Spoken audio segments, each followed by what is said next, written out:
Achieving Success with Olivia Atkin. I'm your host, Olivia Atkin. Each week we will discuss the roadmap of achieving your personal and professional success. We give you real life stories on growing personally and professionally to achieve your life and career goals with the help of some top-notch guests. Today we are speaking with Dorothy Rasco. Dorothy is a distinguished aerospace leader whose career has helped shape some of the most iconic programs in NASA's history. She formerly served as the Chief Financial Officer at NASA's Johnson Space Center, where she played a critical role in the Space Shuttle decommissioning, one of the most complex transitions in spaceflight history. Her leadership didn't stop there. She later became Deputy Associate Administrator for NASA's Space Technology Mission Directorate and also led engineering operations at Ball Aerospace. Today, she continues to shape the future of space exploration as a board member for the International Space Station's National Lab, where she supports innovation, science, and sustainability in low Earth orbit. With decades of experiences navigating high-stakes missions and leading technological teams through transformation, Dorothy brings a rare blend of strategic insight, operational excellence, and visionary thinking to every conversation. Hello, Dorothy. It's fantastic having you on the show. Hi, Olivia. Thanks for having me. To start off the show, can you tell me what success means and looks like to Dorothy Rasco? Oh, well, thanks, Olivia. I have it in many different ways. And my thought is I have both personal and professional thoughts about success. And, growing up, success would be maybe winning a swim meet or success as I graduated from college was actually passing and taking that final exam. So it comes in many facets. And in my professional life, working at NASA for many years, it had a lot to do with the mission. And being in the Space Shuttle program for many years, it was about the mission success. It was about the team coming together to fulfill the mission's goals. And so it was all about the team. It was all about the people. But then I want to go back to my personal because I need to talk about, I would have never been successful in my career without having a wonderful family, a wonderful husband, two great boys. And when I think about my career and how I was able to do everything was because of the support that I had. And my NASA family gave me the same support. And that's what made myself successful. But I believe that success in the big picture is whatever makes you happy, whatever makes you think that you have achieved something, whether it's your personal goals, whether it's your professional goals. And in my career journey, it changed. It changed every day. So it's not one thing, it's multiple things. And I couldn't agree more that it should be continuously changing.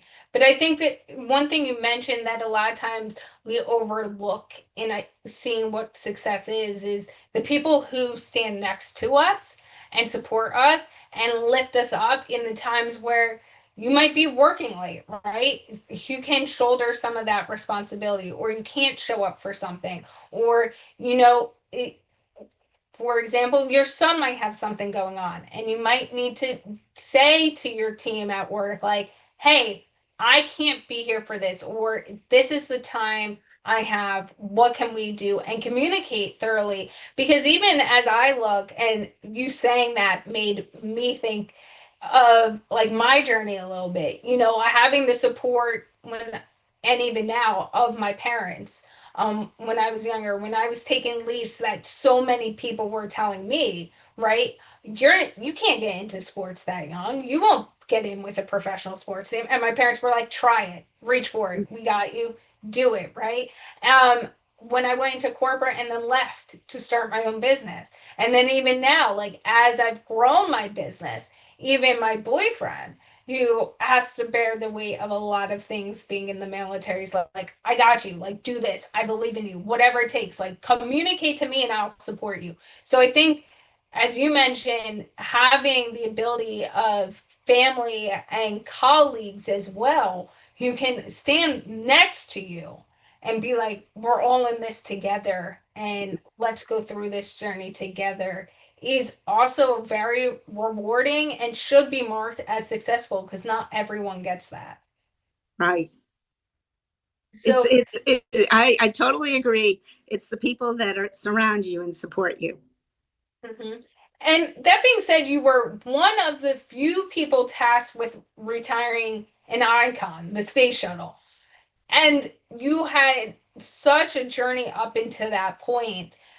When we talk about the people around you and the experiences, and even something like the icon of a space shuttle that had in its own history so many things and so many people come into that space, what emotional or thought process and like questions did you wrestle with during that process? Well, that's an interesting question. It was in the beginning. So it was 2004 under President George W. Bush that when they decided to retire the space shuttle. And one of the reasons was we had that Columbia accident in 2003, which was very, very emotional and sad and lots to deal with. And in 2004, when they wanted to retire this amazing technical machinery that would do so much exploration, then that was hard to understand. But when we got back to flying in 2005 and the team was all together and it was such a great accomplishment and we knew that we could go back to doing all the exploration and the science, and when I learned about the retirement of the program, I said, these are my babies. I love them. I'm going to be with them to the end. And so when they chose to retire them, it was to me, it was understanding why. And the why was it's a very expensive program. There is a probability of having an accident again, and I did not want to lose any more of my friends that I worked with, the astronauts that I worked with. And I knew that if we were going to move forward, NASA is all about exploration. And when it got into low Earth orbit, we could work with the commercial industry to provide the transportation to and from the International Space Station and to provide logistics and to safely bring humans to the International Space Station. And so I knew that for the future of my children and my grandchildren, NASA needed to move forward. They need to move into going and exploring to the moon and Mars, and to do what NASA does best is exploration. And that would be into explore the universe. And so when the space shuttle was becoming more operational and they could provide logistics to the International Space Station through other means, through commercial, it helped with the economy. And it also helped to take what the priority of NASA was to move forward. So the people and the team that I surrounded myself with to do the transition retirement, was a fantastic team. Some of them agreed with it, some of them disagreed with it, but I would sit down and clearly articulate why we were moving forward, why we needed to do this. And if you had been with the program for 20, 30 years, what a way to follow your legacy to the end, to get these orbiters to the different museums so that millions of people could see what amazing machines these are, or were, when they were flying, and all of the different science and engineering capability that it had so that we could move forward with NASA. So, I mean, it was it was hard, but it was the right thing to do. And I wanted to be with them till the end. I love how you brought up there as well as like the perspective, right? And communication that goes into it and reflection. Um, because as you said earlier, it was hard for you when you heard the news, but it was like, okay, these are my babies. I want to see it till the end. I want to make sure I can be a part of how the rest of the story plays out as well, and the legacy it leaves behind, and the stories that get told, and the history that gets told, and how accessible it is to other people. And then the communication as well, as you said, not everyone agreed with it, but it's being able to sit at a table and saying, okay, I understand why you don't agree with this. However, this is what is happening. So how do you want to show up in that moment? Right. One thing you had also mentioned, um, was getting back to what NASA does best.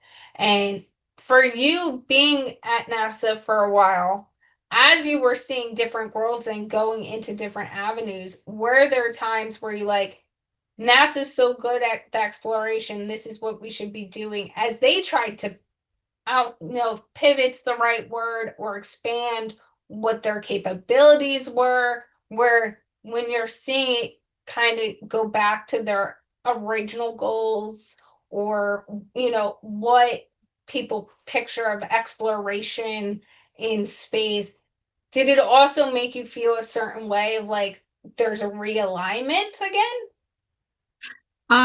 So for some people, the younger generation and the people that would be at NASA for the future, it was very clear to them.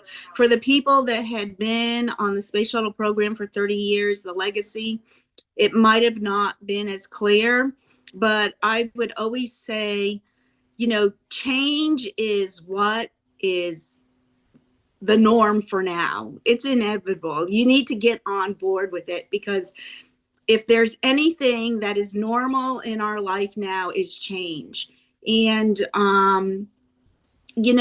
for many years we did not change, and now we're changing so fast. I mean, everyone with an iPhone and with all the new technologies, everything changes so fast. And so I'm from a much older generation, and the younger generation, they were all on board because they knew that technology was going to change, that NASA and the future of NASA was going to change. But the people that had been there for many, many years had a very difficult time with it.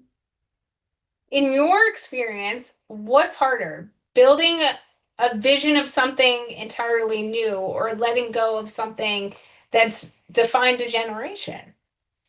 So in my experience, building a vision for something new, and I'll talk about that with space technology. That mission director, it was something new for NASA, and it was very hard with retiring the shuttle and kind of shutting down, moving on from something that was a legacy program.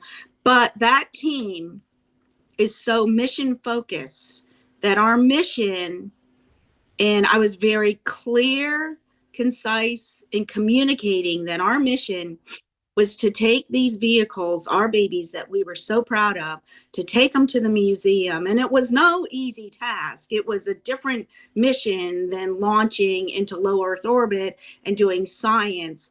It was a different mission. And that team wanted to make sure that we successfully finished our mission safe, and we were proud when we delivered the last vehicle, Endeavor, to California. I would say we had quite a few technical challenges in doing it. A lot of people are all like, oh, you put the shuttle on top of a 747, and you just get it there. there is a lot of political, there's a lot of economical, a lot of types of communication, working with the different people in getting the vehicle to the final, I call, resting state. I mean, when I was talking to the team, the analogy is a little different, but it's like you raise your children so that they go to college and then they go off on their own and they start their own families.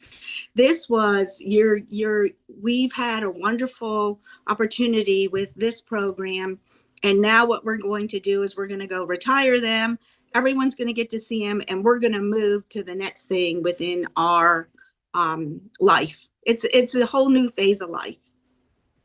I love how you say that analogy is there's phases in life, there's phases in the work you do, and it's moving on and being able to go through those phases. And one thing that struck me, and I was like, oh, I definitely need to ask this question as you were saying that story is what are things, you know, as you mentioned, there's things that people don't think about when moving something like the space shuttle or pieces of it to different areas. But what is something, whether it's with NASA overall, missions, something like that, that uh, doesn't really get talked about or people think goes into a process or journey that is very evident, like the political things you were talking about?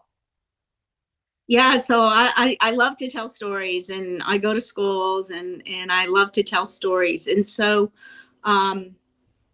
like one of them is when you process the vehicle for flight, you have this whole checklist, and you have days and months of processing the vehicle for the next flight, which is why one of the reasons it was a very expensive program.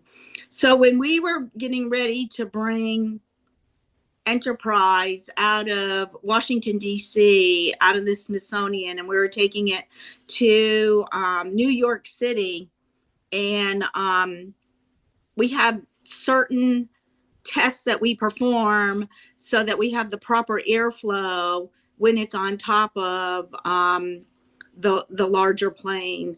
And so when we were testing it, one of the things is the airflow through the window system. Now, the window system isn't like your house window, your home window, or your car window. It is 5 layers of glass, and it has it's a very complex system. And so one of my technical guys said, first the technical team came and said, oh, Dorothy, it's not going to work, we're going to have to build scaffolding, we have to bring in all these technicians, we have to do blah blah blah blah blah. And one of my guys said, hey, it's not being processed for flight to go into low Earth orbit. It's being processed to be put on a top of a larger plane to be flown to New York. And so why don't you just drill a hole through the window system, and then you'll have the proper airflow. I mean, what you needed to do was just make sure that it had airflow so that when it was on top of the larger plane, that it would be able to land at in New York City at Kennedy Airport. And the engineers are like, are you kidding? You want me to what you're doing is you're taking out the integrity of the window system. It's not going to work. Well, we're not going to fly it anymore. You know, it's going to be an exhibit. So one of the things that different people needed to understand when you're putting the orbiter on top of the larger plane, you know, you have scaffolding, and you have an orbiter lifting frame, which is a large piece of equipment. And then you have all these tests and these processes that need to be accomplished to make sure that you're going to be able to fly the plane. And so, and then also you have to make sure that you have drained it from any of the environmental hazardous materials. There's just all sorts of things that has to be accomplished in order to put the orbiter in an exhibit configuration versus into a flight configuration. And we got through it, but we still had technical meetings every week. And then also we were flying Endeavor to Florida, I mean to California from Florida, and you had to watch the weather. And the weather was bad in Florida, but it was great in California, but we could not take off with the weather, and they couldn't understand. I'm going to tell you one last funny story, because this was the funniest. Finally, we were getting Endeavor, we were getting ready to fly to California, and the people in Houston, Texas, really, really, really, really, because that's where the astronauts are, mission control is, they really, really, really wanted to see the orbiter before it was going to be put in an exhibit. And so the director of the museum in California was so sweet. He was so nice. And he said, okay, we can land in California, but I want to fly it by San Francisco. That's my hometown. And let me check the dates. And so, you're in Alaska, there's 3-hour time change between California and Florida. So we're talking to them like at 9 o'clock at night, which is 6 o'clock. And he goes, I have to check with one more person to see if we can land in Houston. And I said, okay, fine.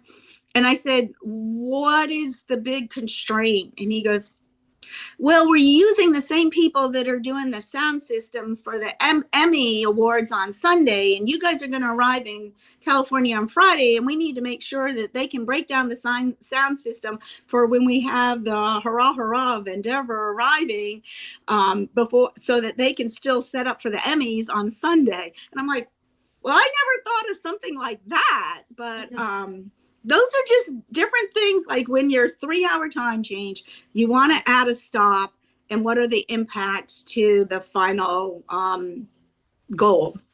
Mm-hmm. And it's thinking about those things, but also, like you said, asking the question of like, what is holding this up? Because his answer was something you weren't even expecting that could hold it up. Right. And so it's a perfect example as well. Sometimes you just have to ask the question of like, right, okay, where's the delay? Same thing that happens in, when I do consulting and someone's like, well, I'm not ready to sign, right? Okay. And you start going through and, a lot of times I'm just like, can you explain to me why? And it's not coming from a pushy standpoint. It's coming from, let me understand this. Yeah. And sometimes, someone will be like, I never make a decision. It is my rule of thumb, never go. I'm like, I respect that. I'm similar. So, okay, no problem. Sometimes they have, plans in their head, right? I have to go XYZ in 2 weeks. So will this project be done in 2 weeks? Or, how is this affecting my own timeline? That the other person, and in this case me, has no idea it's on their timeline. So then once it's pulling it back and going, okay, well, in that case, we could get XYZ done beforehand. These deliverables could be done. And when you get back, this can happen. But it's very important to ask the what's standing in the way question, no matter the situation. And you love telling stories. I'm someone who tells stories on everything. And so I want to pull back the curtain a little bit on your years at NASA. What's one moment for you, not in the headlines, that still lives vividly in your memory? It could be a small detail that told a bigger story. What is something that really made that impact and stuck in your memory for you? So I have a funny story. Well, it's not a funny story. It's just one of the challenges. And that's what we do, is we solve problems. We have challenges, and you just never know what's going to happen. And so after the Columbia accident, we had returned to flight, and we flew, let me see, I have to think back, and I think I got it figured out. Let me see. We flew in 2005. Back in July 2005, we flew STS-114. And one of the reasons for the Columbia accident was the foam came off of the external tank. Well, we never really wanted that to happen again. So we flew STS-114 in July of 2005. And lo and behold, some foam came off after 2 minutes. It did not hurt anything, but we wanted to make sure that the next time we flew that we didn't have foam popping off of the external tank. So we went and we were getting ready to figure out how we could change the configuration of the external tank to make sure the foam didn't come off. Well, lo and behold, in September, Katrina hit. Katrina in 2005 was a major, major hurricane that hit New Orleans. Our external tank is built in a manufacturing facility outside of New Orleans. And it was just devastating for the community and for the area. And so we have just such a dedicated team that they were living in Baton Rouge and they were being bused every morning at 5 o'clock in the morning, hour and a half ride, worked all day, and then bus back to Baton Rouge. Now we we're one big family. We're thinking of these technicians that are helping us out, the engineers that are helping us out, their families and their loved ones. They've lost their homes. They've all been dispersed all over to other families and other relatives, but these dedicated workers kept going back and forth. And one of the things that we were doing was there was where the fuel line is on the external tank, we were going to have to redesign it so that that's where the foam was coming off so that we wouldn't have foam popping off.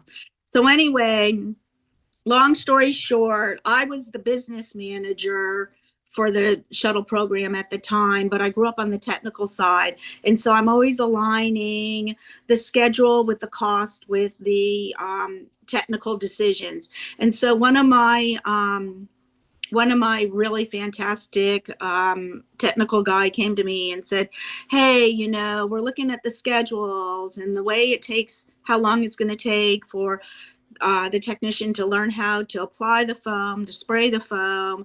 And then we had these certain only 6x6 foot squares, and it was going to take so many days. And we're going to be 3 weeks late on schedule to deliver it to Florida, where they go and integrate it. And the project manager in New Orleans, it's over the external tanks, like, no, I know that we can get it. I know we can meet schedule. So we sat down with the program manager, and every Thursday we had a PRCB, which is a programs requirement control board. And we went through the data. So we showed the data of how long it takes to spray on the foam, how long it takes to train a technician, and how many square feet of foam they had to spray. And lo and behold, the data showed they were going to be 3 weeks late. So then, of course, the project manager external saying, like, oh my gosh, I can't believe that a bean counter, because I was considered a bean counter because I grew up technical, but I was on the business side, and that's how I became CFO. A bean counter told us we're not going to meet schedule, but they're right. And so we worked it through changing the schedule of when the integration was being done in Florida, and the launch was delayed a year. We actually launched, it was an amazing launch, July 4th, 2006. Best fireworks show ever. But my team and myself, we worked quietly in the background in trying to make sure that the program was successful.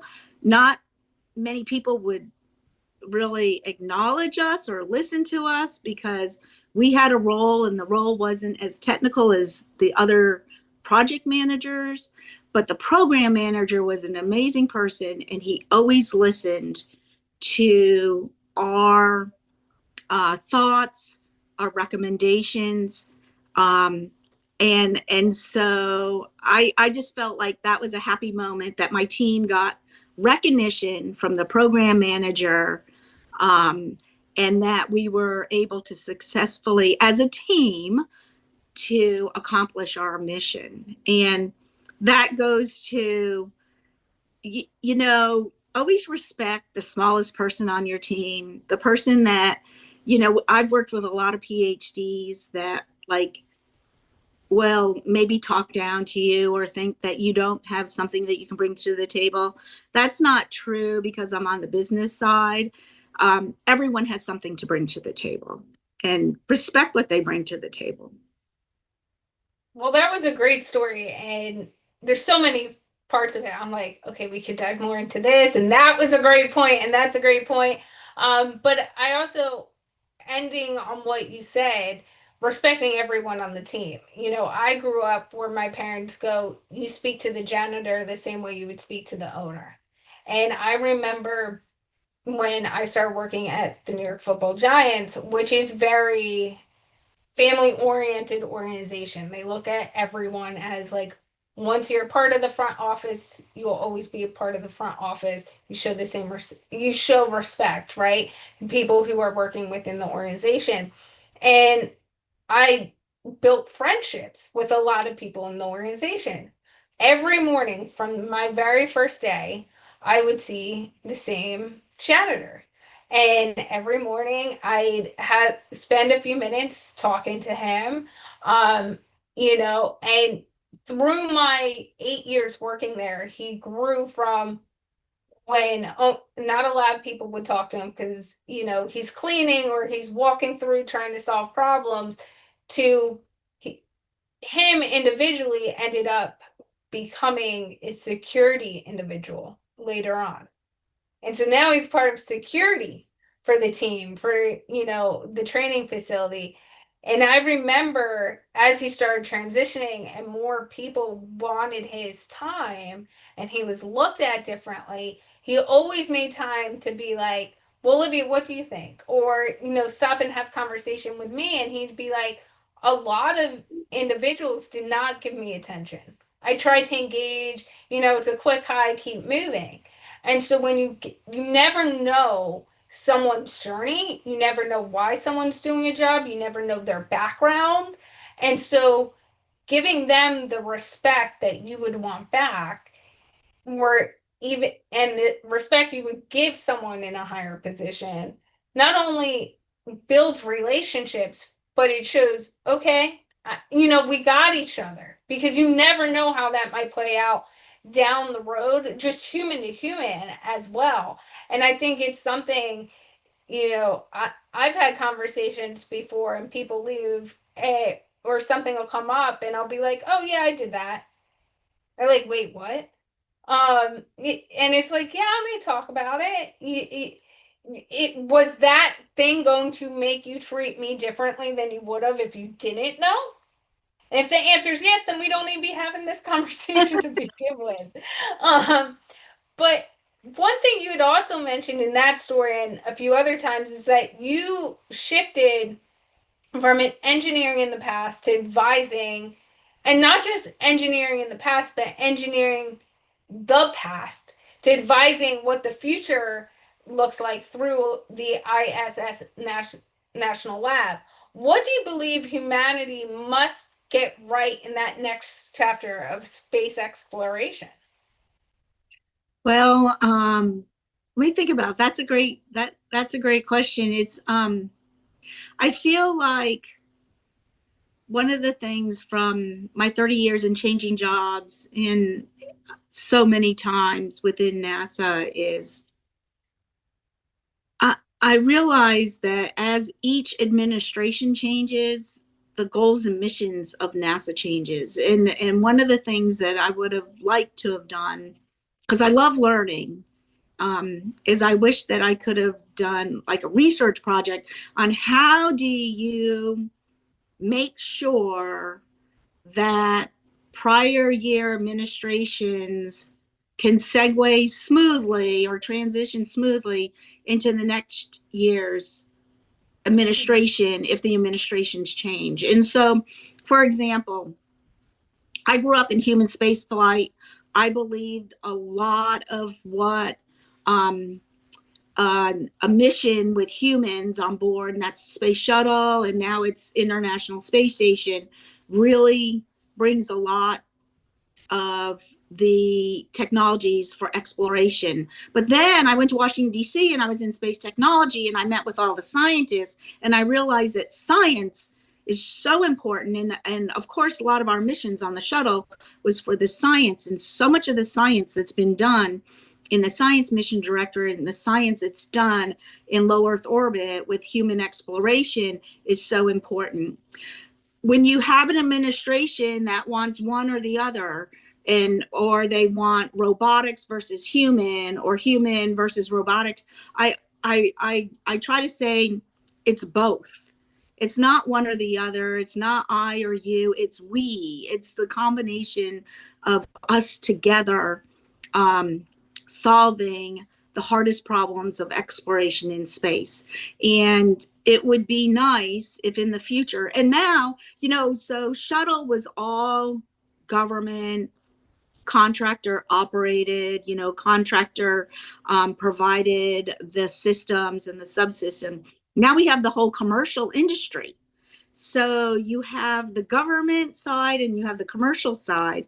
And so when a lot of NASA employees, when we were transitioning to the commercial, to the the SpaceX and the Axioms and all of the commercial companies, people were concerned. I was never concerned because I feel like the more smart people you bring together, we have a common goal, and that's explore.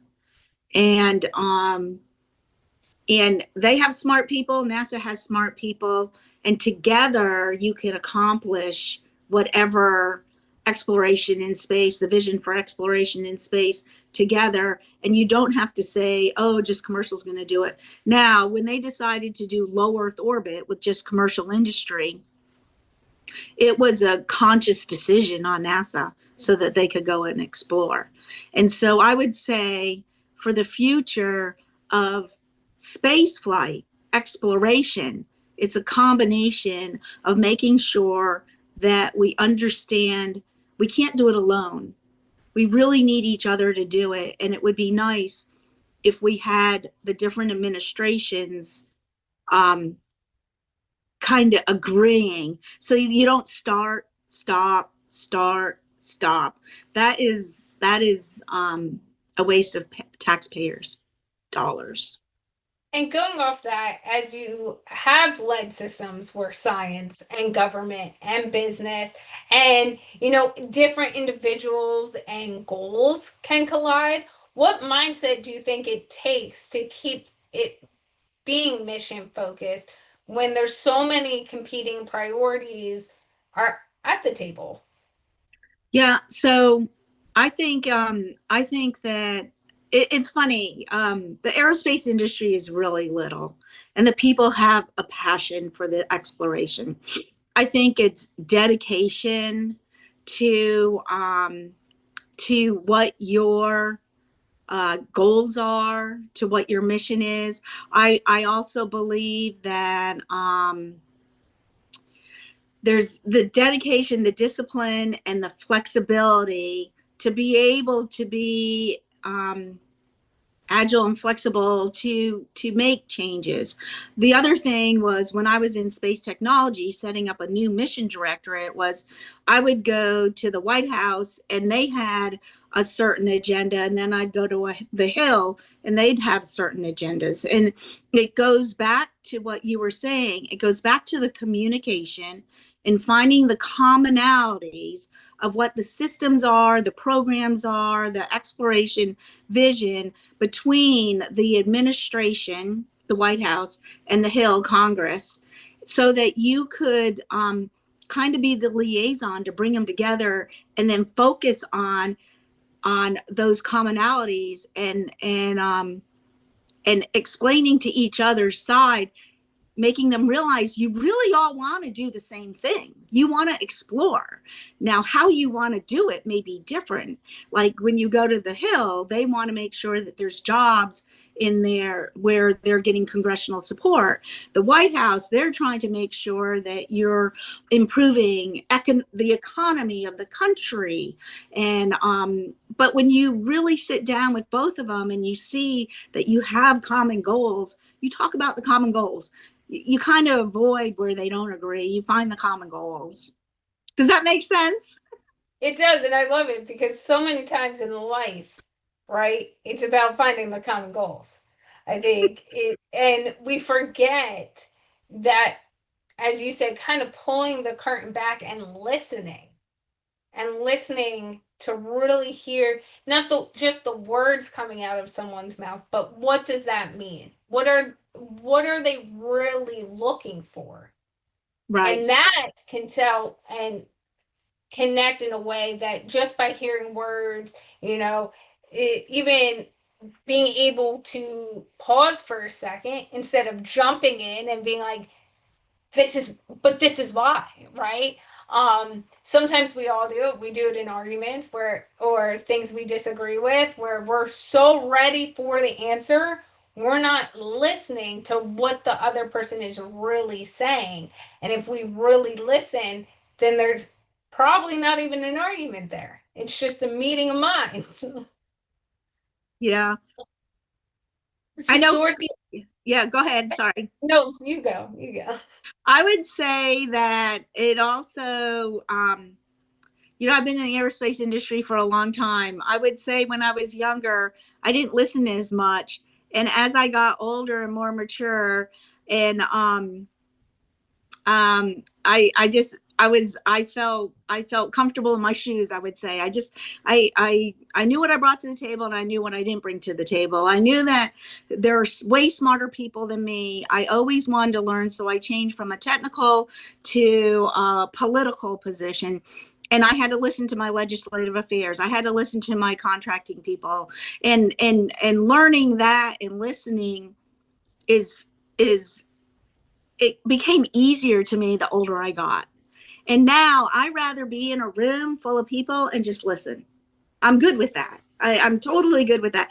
But when I was younger, when I was in my 20s and 30s, I wanted to get, and so there's different, like when we talk about achieving success, there's different times where you want to be like a bulldog and move forward. And then there's times where you just sit back and listen. And then actually, when you sit back and listen, like now, if I sit back and listen, they'll ask me, well, what do you think?